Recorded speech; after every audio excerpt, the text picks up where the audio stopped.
Really interesting to see. First ever brand support in Korea. All right, well, bold lock in here by Tucson. We can see Kuro back on that Cassiopeia and Spirit on the Kazakhs. Olaf was available, didn't opt into it. I mean, Freeca have a power draft. This is a really powerful draft. The one pick out of left field is the brand support for sure. Kuzan had a couple of different thoughts for that mid lane, thought about the Katarina that we saw Faker crush the matchup with, and decided to go for the more tried and true of the Corki. Isn't quite the double AD comps we've seen in other regions. Got a bit of pick about it also. Should be a very different game. It's still Jin Air, so somehow it'll go 60 minutes, but I'm loving the bot lane matchup. Imagine a year ago being like, yeah, the support matchup, Snowflower vs. Tucson, Mouse Harvest brand, don't worry about it. It's like, that's the world we live in. It's the mage, rock, paper, scissors, and Tucson flexing the brand to bot lane. Yep, right now we live in the world of 60-minute games, so let's go ahead and see if we get another one as we jump into game 2. Rotating up, Marin's out of mana. Oh dear, I've never seen this before. Can he come out of the fog of war? There we go. Flash, Nice flash away from the cocoon, but is it enough to get him out of there? No. Flash forward, Ixu stuns him into the wall. First blood picked up, goes over to the Poppy. Spotted him yet, but ward thrown over the wall. Yep, there we go. They did see him. Couldn't see that on the camera. Looking for the collapse here. Oh, he jumps off the Spirit, lands the cocoon. A He goes lot of slow. damage. Can he kill him? Flash forward from Kramer with the heal. Will dodge out on the Deadly Flourish, comes down on top of Tucson. He goes slow, takes a blasting code, but he gets burned out by the passive from Tucson. He will fall. Snowflower desperately trying to answer with a kill, but just can't do it. In bot lane, much like Spirit, was frustrated. He was in a control ward, so knew better is okay. Oh, flash forward, get another ground down on the Tucson. Not a damn thing he can do. He goes down. Teddy comes up with the kill. Another one on the board for Jin Air. Nicely done and nicely allocated to get that on the Caitlyn. Meanwhile, though, Teddy. curtain call. Seemingly knowing his limits, though. Kuzan gonna have to take a Valkyrie out. Mid lane throws down the exhaust, but he's got nowhere to run to. Another kill picked up in answer in the mid lane as Spirit takes that one away. Nothing where turret died. There could still be one. There is a ward next to the turret. Not a deep one, but it's coming now. Walking his way up. Snowflower takes Tucson a doesn't decent bit notice of damage. yet. Goes in on the Tucson. Nethergrass comes down, and that is going to be the brand falling immediately. Ixu having TP'd into the back. Can't find a way to get onto Kramer. As his flash available, Spirit coming down, throws out the Void Spikes. Ixu to use that Keeper's Verdict to pop him up, but the turret is still standing. Jin Air unable to get the objective to get the first brick off of that kill. So now they can just keep up that pressure. Ixu looking for a stun on the Kuro. He's going to flash over, but he's got right in front of the turret. Cocoon to chain it together, and Kuzan will take the killing blow. And that's just going to be the mid tower now falling for first brick. Jin Air keeping up the pressure. Nicely done by them in that rotation mid. Yeah, they didn't even get the easy bot lane turret. They take the mid one of higher value as well. Suddenly they can get the deep vision in. Suddenly that Baron we were talking about coming early. Not going to be any sneaky steals. As they want Marin, who's tanky, but is he tanky to this many people? I don't know. Ixu's running up, doesn't get the stun into the wall, but here comes Empty.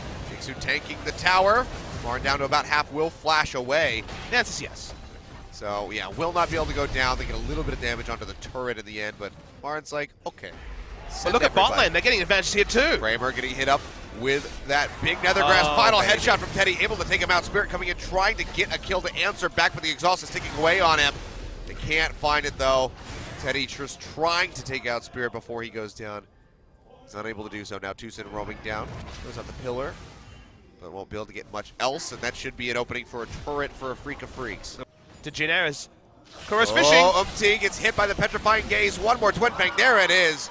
Kuro takes him out. Ixu not able to charge up the Keeper's Verdict in time to save his jungler's life. So good little roam there by Kuro. I don't know. I want to see more of afreeca Freecs scratching their noses during these plays. You're gonna see more Freecs here. The grass coming through. Spirit already going low, but they haven't taken out Kuro yet.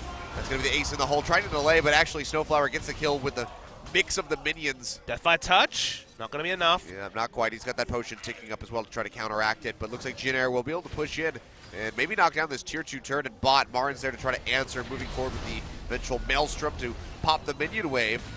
They'll get a lot of damage in, but can't finish it quite yet. QSS, zoning QSS. These are sort of strategies that come out in Jin Air games. Oh, maybe, but here we go. Strategy of catching Umpty. He goes low. If they Almost finish shot. him up, Got there him. we go. Kramer able to find it. Teddy not able to stand in front to block this. Flash forward. Nethergrass coming through, but here comes Spirit to interrupt. Teddy's still able to get the kill from on the fadeaway behind. flash.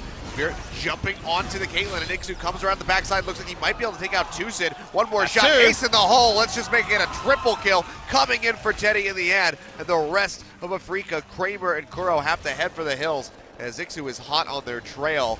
I like it because they have a Caitlyn going for. Oh, the reset right after the smite comes through. And but here's now Poppy arriving on the backside, trying to get on top of Mar, and the Nethergrass is available, and they're going to throw it down. That's going to be Marin falling. Teddy, I believe, picks up the blue buff in the end, and another kill comes through for Jin Air, 10-5. Almost 6,000 gold in the lead. This is the most decisive we've seen them in a while. And they're taking so long to chop down the tree that is Maokai, but at the same time, Afreeca's doing nothing on the map. They don't really have the 4-man unit to make much done. It's too early in the game. They can't do Baron. Pushing lane and bot, but who's exactly going to face check to put down Vision? The answer is not Brand.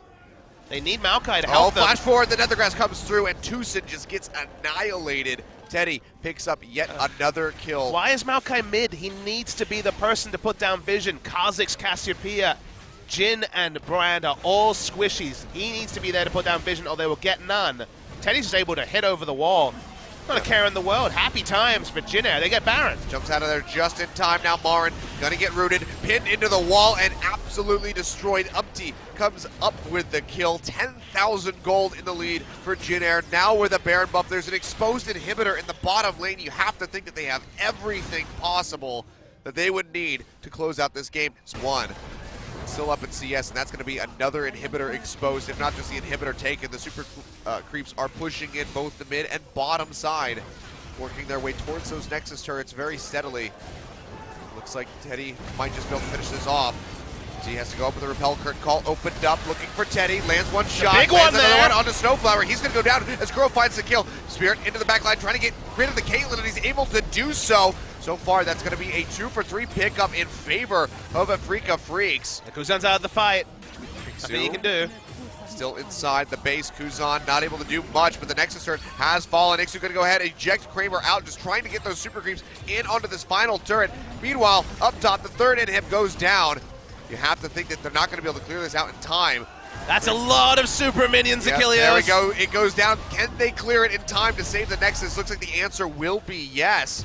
But not without a bit of damage going through Kramer. He's going to have to back off the fountain soon enough as he gets low, pretty dangerously low, shoving in. And it's double AD, ranged champions. Feel like they'll find some way to finish the game, but never over until it's over. We've always known that for Jin Air series. We've definitely seen some pretty crazy comebacks. KT versus MVP of Summer Split comes to mind. DJ Blaze way back when, one knocked away. Ejection onto Marin. They're going to go ahead, start up on the Nexus, down to half HP. You have to think that this is going to be it. A couple more hits. Big Petrifying Gaze comes out. Can they hold out? No! Ixu's still there. He's going to knock it down in Jin Air against all odds.